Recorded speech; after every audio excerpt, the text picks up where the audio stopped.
A pristine riverbed might offer a few glints of gold in the sand, but those glints represent the end of a very long journey.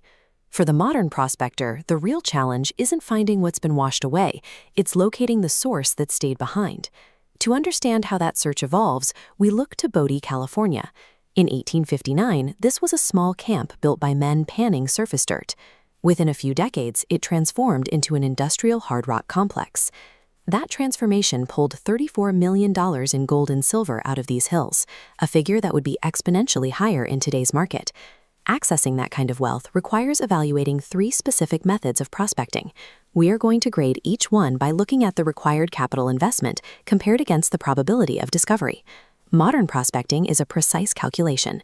It is an escalating exchange of capital for geological certainty. The central problem driving these costs is a physical one.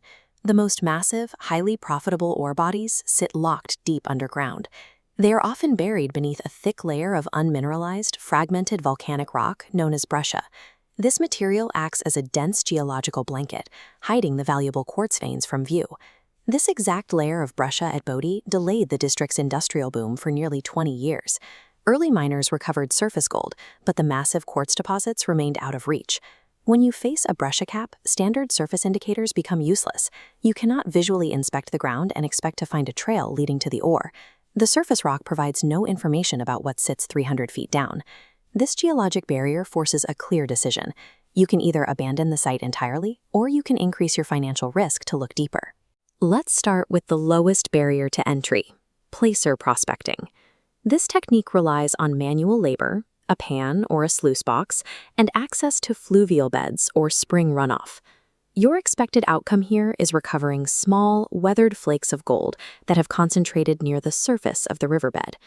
The geologic reality is that these flakes are eroded debris. They have been broken off and washed down by water from a source higher up the mountain. The strategic trade-off is clear. Your capital risk is low, but by panning the streams, you are missing the highly profitable mother lode still trapped in the solid rock upstream. Placer mining is an economically safe bet, but it lacks the capacity to unlock industrial-scale wealth. That brings us to our mid-tier investment strategy, structural geologic mapping. This requires identifying physical markers directly in the exposed rock. You are searching for sheeting, a series of closely spaced parallel fractures in the rock. These structural breaks often mark the path where quartz veins formed. You also need to verify hydrothermal alteration. You look for bleached, structurally weakened rock, proving hot, mineral-rich fluids once forced their way through those fractures. The goal of this mapping is to predict the underground trajectory of a vein. You need a reliable map of the fault structures before you spend capital sinking a physical shaft. But this method has a limit. You face unpredictable depths. A promising surface vein can suddenly pinch out to nothing just a few hundred feet down. Bodie's records prove this. Precious metal values rarely extended below 500 feet from the surface. A crew digging deeper would abruptly hit barren calcite, rendering the shaft worthless. Structural mapping is a mid-level financial gamble. You optimize your location, but you always risk hitting a geologic dead end. To see past those dead ends, you move to the highest tier of exploration, advanced geophysics and core drilling. This method exists to target hidden ore bodies. The capital required here is high. You must deploy specialized field teams using fluxgate magnetometers and gravity meters. These instruments do not detect gold directly. They measure the physical properties of the Earth, specifically density and magnetic susceptibility. This chart shows what prospectors target: a positive gravity anomaly. That upward spike reveals a heavy rock mass buried deep underground. Simultaneously, we overlay a negative magnetic anomaly. Dense rock lacking natural magnetism proves hydrothermal alteration has stripped the area, leaving an environment likely to contain mineral deposits. Here is the trade-off. Geophysics only proves that altered rock exists. To confirm a gold reserve, you must invest in massive core drilling rigs to bore into the earth and pull up physical samples. Advanced geophysics maps what is invisible to the eye, but you achieve that clarity by translating geological uncertainty into financial risk. Success relies on matching your exploration strategy to your available capital. We can break this down into 3 distinct profiles. First is the recreational prospector. You operate with limited funds and have a low tolerance for financial loss.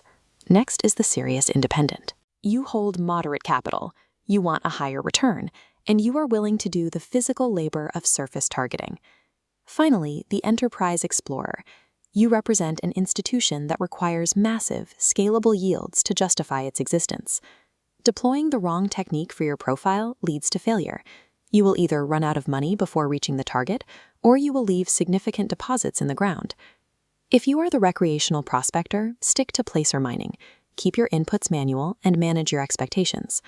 If you are the serious independent, rely on structural mapping. You can target ignored, low-grade surface veins without financing massive drill rigs. Put your boots on the ground and track the hydrothermal alteration straight along known fault lines. But if you are the enterprise explorer, geophysics is the only option.